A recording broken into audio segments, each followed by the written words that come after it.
Estás conectado con el 10º Encuentro Anual de Marmatólogos, Comunicación Social del Patrimonio.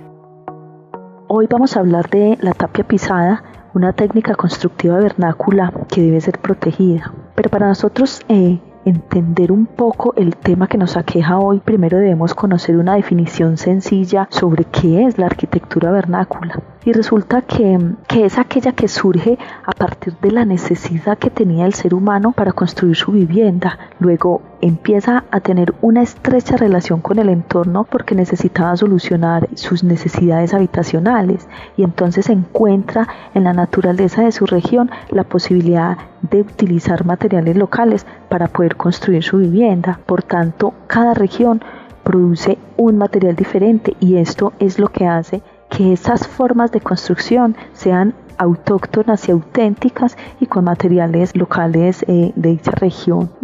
Cuando los españoles vinieron a América, hallaron en diferentes regiones construcciones elaboradas en tierra y bareque. Es aquí entonces donde empiezan como la combinación de esos saberes traídos por los europeos, pero también la combinación con los saberes de los habitantes de diferentes regiones, y aquí se da el inicio a esas edificaciones de las primeras ciudades en Colombia durante la colonia. Pero entonces, ¿qué es la tapia pisada? La tapia pisada es un procedimiento por el cual se construyen edificaciones en tierra y consiste en apisonar esa misma tierra capa por capa por medio de tablones, dando una altura deseada. Entonces se utilizan algunos tipos de herramientas, por ejemplo como parales, cuñas, pisones, picas, palas y tablones que van entre 1,5 metros y 2 metros tanto de alto como de largo, para poder generar espesores en paredes como de 60 centímetros a 1 metro. La vivienda cuenta con unos elementos muy importantes, y eran, por ejemplo, los cimientos o sobrecimientos, que era donde lo que se construía primero para luego sobre esos cimientos empezar a edificar la casa. Y estos cimientos eran construidos en piedra en 90 centímetros de altura aproximadamente.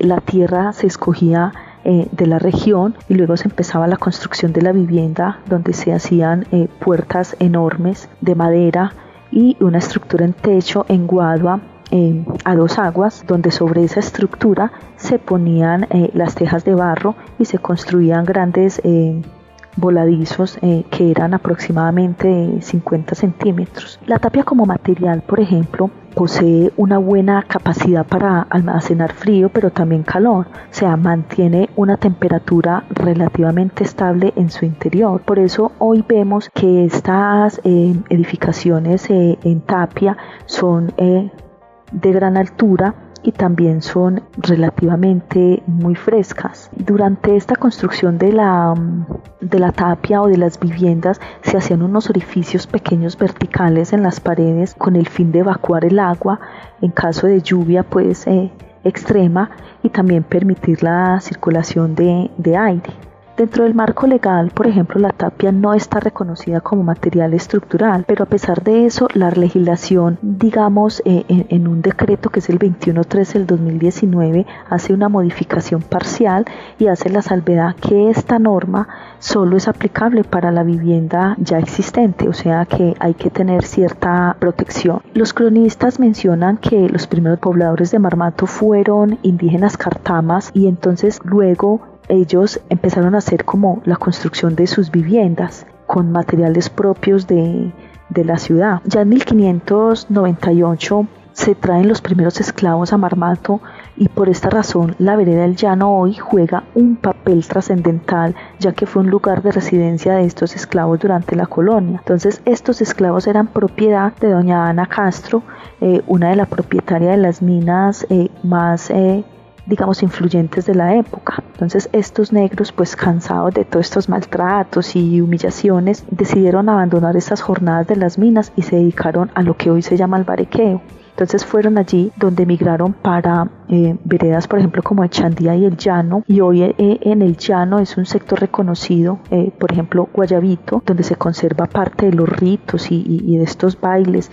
Incluso en esta vereda también existen todavía petroglifos en la ermita y algunas viviendas de tapia que superan 100 años de historia, como por ejemplo la vivienda de la señora Josefa Ortiz, conocida como Chepa, la vivienda de la hoy fallecida Donata Ortiz, vivienda que corresponde al señor Aquilino Cruz, vivienda que corresponde por ejemplo al señor Guillermo Cruz, vivienda que corresponde a María Eugenia Osorio, quien su madre fue reconocida por ser docente Benicia Mápura, y algunas viviendas en el cruce entre el llano y el camino que conduce a Guayabito de la señora fallecida Camila. Como conclusión a esto, podemos decir que es fundamental conocer la historia, solo así sabemos entender el legado que nos dejaron nuestros ancestros. Aunque muchos moradores y gobernadores